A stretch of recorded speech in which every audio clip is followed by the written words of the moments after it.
geografis dan letak biologis, Bu. Iya, betul sekali ya.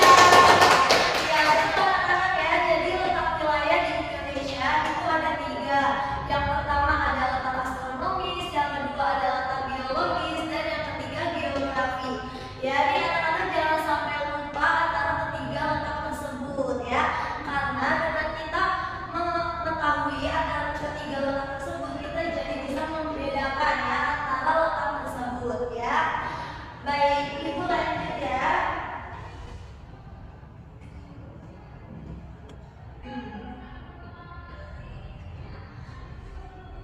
Baik, Ibu akan membacakan tujuan pembelajaran pada hari ini ya. Yang pertama itu peserta didik mampu mengidentifikasi hubungan antar ruang. Jadi kalian harus mampu nih nanti menganalisis hubungan antar ruang itu seperti apa sih ya. Lalu yang kedua, peserta didik mampu menganalisis dampak dan solusi dalam konektivitas antar ruang.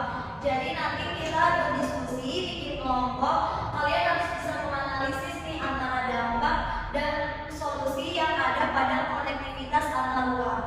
Ya, sebelum Ibu lanjut ke materi, Ibu mau tanya, apa yang kalian ketahui tentang ruang? Ada yang tahu? Ya, silakan yang kita. Itu adalah tempat yang biasa kita temui. Iya, betul, bukan berarti kita. Ya, betul anak-anak. Jadi ruang itu adalah tempat di permukaan bumi, baik secara keseluruhan ataupun hanya sebagian, yang digunakan oleh makhluk hidup sebagai tempat tinggal. Ya, jadi semua ruang di permukaan bumi juga memiliki karakteristik yang berbeda nih. Kira-kira apa saja sih perbedaan yang ada pada karakteristik tersebut? Ya, jadi karakteristiknya itu dilihat pada komponen ya. Komponennya itu ada tanah, air, dan tumbuhan. Jadi dari perbedaan tersebut itu memunculkan adanya interaksi antar ruang ataupun konektivitas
Baik, sampai sini ada yang ingin ditanyakan?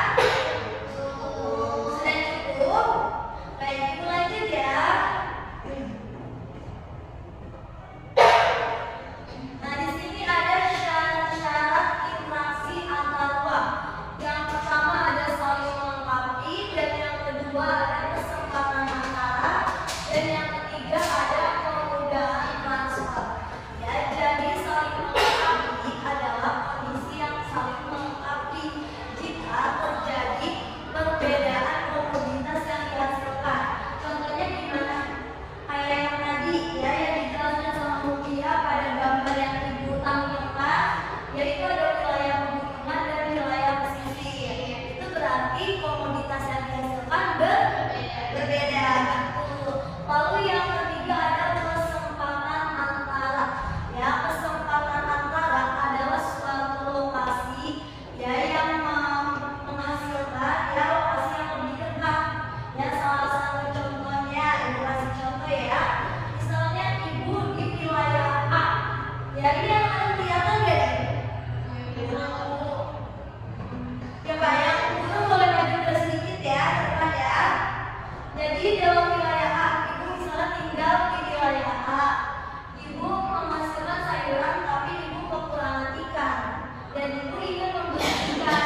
Ya, di sini ada garis putus-putus sama garis yang tidak putus-putus.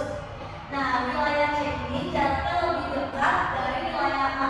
Otomatis ibu memilih jarak yang lebih dekat, yaitu ke wilayah C. Ya, jadi otomatis ibu dengan wilayah C itu melakukan perdagangan ya, karena jaraknya itu lebih dekat dibandingkan dengan jarak ke wilayah B. Seperti itu. Ada yang ingin ditanyakan? Sudah cukup? Cukup. Baik, yang ketiga adalah kemudahan transfer. Kemudahan transfer adalah kemudahan dalam pengiriman barang. Salah satu contohnya misalnya kalau ibu mau kirim barang ke Bandung, tapi jalanannya rusak, otomatis ibu nggak bisa lewat. Ya, jadi itu akan menghambat pengiriman barang. Itu salah satu contoh dari kemudahan transfer ya. Baik, anak-anak, ibu mau bikin kelompok ya. Ini ibu kelompoknya itu aja yang nentuin ya. Ini untuk kelompok 1 dan ini untuk kelompok 2 ya.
belajar.